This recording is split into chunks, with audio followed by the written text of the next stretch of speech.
हमारी ये लड़ाई इसलिए हो रही है कि मेरे यहाँ जो हार्ड वर्किंग ऑनेस्ट जजेस हैं, आज उनकी छवि खतरे में पड़ी हुई है। इलाहाबाद हाई कोर्ट को डंपिंग ग्राउंड समझ लिया है। उसमें फर्दर डिफेक्टिव लोगों को आप डालेंगे तो सिस्टम कोलैप्स कर जाएगा। हमारा ट्रेडिशन है, इलाहाबाद हाई कोर्ट का ट्रेडिशन ऑनरेबल जस्टिस जगमोहन लाल सिन्हा जैसे व्यक्ति का 20 को तक ये बात छिपाई। इसी सिस्टम ने 20 को हमारे रेजोल्यूशन के बाद ये कहा कि ट्रांसफर तो हुआ ही, फिर कहा कि ट्रांसफर तो हुआ है लेकिन इस मैटर से कनेक्टेड नहीं। और उसके बाद कल आप देख रहे हैं 20 तारीख की ही कोलिजियम मीटिंग के रेजोल्यूशन को कंफर्म किया है 24 को। तो आज की डेट में तो ये क्लियर है ना कि इसी कारण से ट्रांसफर हुआ। देखिए आज तो मेन बात तो ये है, पहले हम अपने को क्लैरिफाई करना चाहते हैं कि हम ये लड़ाई किसी जज के खिलाफ नहीं लड़ रहे, हम सिस्टम के खिलाफ लड़ रहे हैं। हमारी ये लड़ाई इसलिए हो रही है कि मेरे यहाँ जो हार्ड वर्किंग ऑनेस्ट जजेस हैं, आज उनकी छवि खतरे में पड़ी हुई है। इलाहाबाद हाई कोर्ट को डंपिंग ग्राउंड समझ लिया है। जो भी होगा उसको आप यही करप्शन के चार्ज पे कहीं कोई जज को ट्रांसफर किया किसी डाउट पे, तो इलाहाबाद इसे हाई कोर्ट वहां ट्रांसफर कर दो। आप देखिए इलाहाबाद हाई कोर्ट के लिए पिछले 2 वर्षों से 7-8 वर्षों से माननीय सुप्रीम कोर्ट में जुडिशियल साइड में ऑब्जर्वेशन हो रहे हैं। कभी आता है समथिंग रॉटन इन इलाहाबाद, कभी आता है इलाहाबाद में लिस्टिंग कोलैप्स हो गई है, कभी आता है जजेस आर नॉट वर्किंग। इस तरह की बातें हो रही हैं। सुप्रीम कोर्ट को पता है कि इलाहाबाद की सिचुएशन क्या है, तो उसका डिफेक्ट रिमूव करने का प्रयास होना चाहिए। उसमें फर्दर डिफेक्टिव लोगों को आप डालेंगे तो सिस्टम कोलैप्स कर जाएगा। हमारा ट्रेडिशन है, इलाहाबाद हाई कोर्ट का ट्रेडिशन ऑनरेबल जस्टिस जगमोहन लाल सिन्हा जैसे व्यक्ति का। जस्टिस जगमोहन लाल सिन्हा इसी अदालत में सिटिंग प्राइम मिनिस्टर के खिलाफ उन्होंने बयान दिया, जजमेंट दिया, और जजमेंट के बाद आज जानते हैं उस परिवार ने उसका कभी कोई फायदा नहीं उठाया। ये ट्रेडिशन है इलाहाबाद का। उस परिवार को किसी कंट्रोवर्सी में देखा आपने? कभी नहीं देखेंगे आप, क्योंकि वो एक ऐसे सिद्धांत पे चलने वाले लोग हैं जहां वो काम करते हैं, न्यायालय को मंदिर समझते हैं और पूजा समझते हैं। हमारे यहां ऐसे जजेस हैं जो आपको बता दूं रात 10 बजे से पहले वो अपने घर नहीं जाते। वो जजमेंट डिक्टेट करते हैं, एक एक जजमेंट को चेक करते हैं और आंख बंद करके उनके यहां जब वकील अपियर होता है, उसका केस खारिज होने के बाद वो अपने क्लाइंट से जानते हैं क्या कहता है। वो कहता है कि अगर यहां खारिज हुआ है इसका मतलब तुम्हारे केस में कुछ नहीं। ये भरोसा है हमारा न्यायालय पर। और आज ये एक टेंटेड आदमी को अब आप कहते हैं जस्टिस यशवंत वर्मा अभी तो प्रूव नहीं हुआ। जब बात ये हो गई, ये सिविल सर्वेंट तो है नहीं, ये हैं जज। एबव सस्पिशन इनको होना चाहिए। सीजर्स वाइफ वाला नारा तो बहुत पुराना है, हमारा कहा हुआ तो है नहीं, ये तमाम सुप्रीम कोर्ट के जजमेंट में कोटेड है।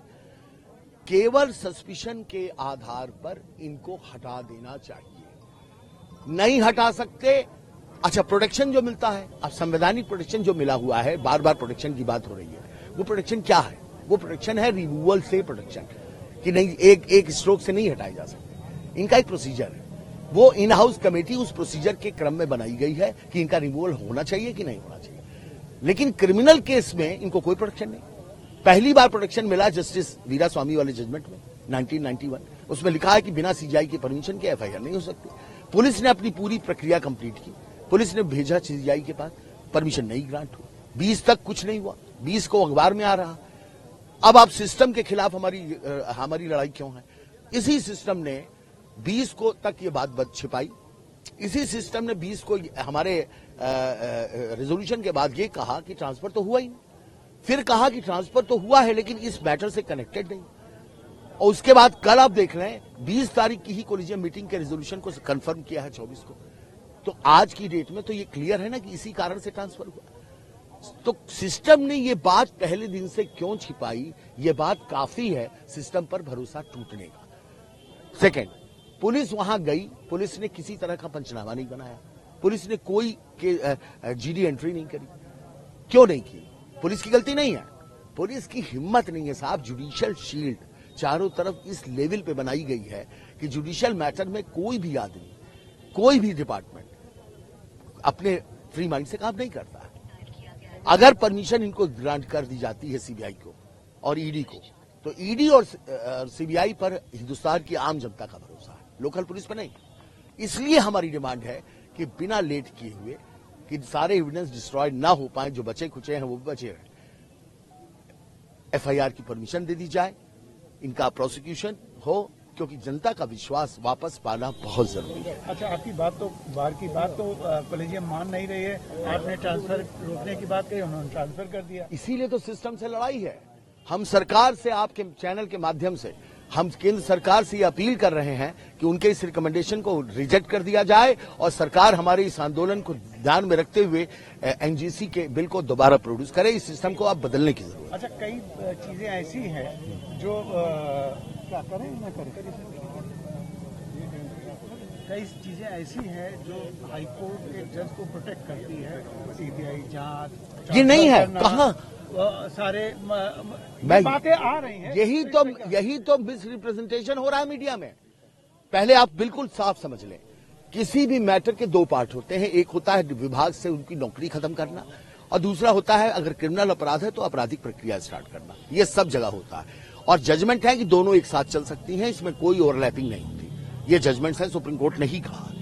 यहां केस है, जो कुछ सुप्रीम कोर्ट की कोलिजियम कर रही है, ये जस्टिस वर्मा के रिमूवल की प्रक्रिया है। रिमूवल में 3 मेंबर की कमेटी है, वो आएगी, मटेरियल आएगा, उसके बेसिस पे उनसे आगे की कार्रवाई की जाएगी। क्रिमिनल में कोई प्रोटेक्शन पूरे संविधान में कोई व्यक्ति बता दे अगर दिया गया है इनको, कोई प्रोटेक्शन जज को नहीं दिया गया। प्रेसिडेंट को दिया गया है लेकिन जज को नहीं दिया, गवर्नर्स को दिया गया है लेकिन जज को नहीं दिया गया। जज संविधान ने तो नहीं दिया। पहली बार ये प्रोटेक्शन दिया वीरा स्वामी के जजमेंट है 1991 में, एक आध उसके बाद भी रिपीट हुए हैं। उस जजमेंट में बात इतना है कि क्रिमिनल का प्रोसिक्यूशन इनिशिएट करने से पहले सीजीआई की परमिशन की जरूरत है। सीजीआई परमिशन क्यों नहीं दे रहे हैं, ये बात समझ में नहीं आ रही। यही कारण है कि पूरा सिस्टम जो है, पूरा जो एडमिनिस्ट्रेशन सिस्टम है वो कटघरे में खड़ा हो गया। टेक्निकल चीज और है कि आप कह रहे हैं कि सारे इनके फैसले का रिव्यू करना, वो इसलिए किया जाना चाहिए कि ये हम नहीं कह रहे हैं, ये पान की दुकान पे खड़ा हुआ एक सामान्य नागरिक कह रहा। आप जरा गांव में, आज तो मीडिया में है, आप बिना मीडिया का चेहरा लिए हुए जरा सड़क के किसी कोने में, किसी जगह, किसी दुकानदार, किसी जो कभी मुकदमा लड़ा हो, आप पूछिए जरा उससे। वो ये कह रहा है कि यार एक बात बताइए, वकील को अब पैसा देने की क्या जरूरत है जब जजेस साहब को दिया जा सकता है। ये लैंग्वेज है उसकी। क्या विश्वास जानते हैं किस लेवल पे टूटा है, किस लेवल पे भरोसा टूट गया। न्यायपालिका की टर्निंग पॉइंट ये माना, न्यायपालिका की बात ही नहीं कर रहा हूं, सिस्टम की बात कर रहा हूं, एडमिनिस्ट्रेशन की बात कर रहा हूं। न्यायपालिका न होती तो हिंदुस्तान नहीं होता। ये वो न्यायपालिका है जिसने इमरजेंसी में जनता का साथ दिया है। केवल जो सिस्टम ऑफ एडमिनिस्ट्रेशन है उसके रिविजिट की जरूरत। अगर कॉलेजियम इनको वापस नहीं लेता, ये अगर इनको वापस नहीं लेता, देखते हैं, हम तो लड़ सकते हैं, हम इसके आगे तो कुछ कर नहीं सकते। बार एसोसिएशन को कोई पावर तो दिया नहीं। हड़ताल जारी रहे, हड़ताल फिलहाल तो जारी है। कुछ लोग इसके विरोध में भी हैं। आप हर जगह होते हैं, मेरे सामने आया तो नहीं है कोई विरोध। लड़ाई अभी जारी रहेगी इस। अब अगर मेरे प्राण नहीं गए तब तक तो लड़ाई जारी।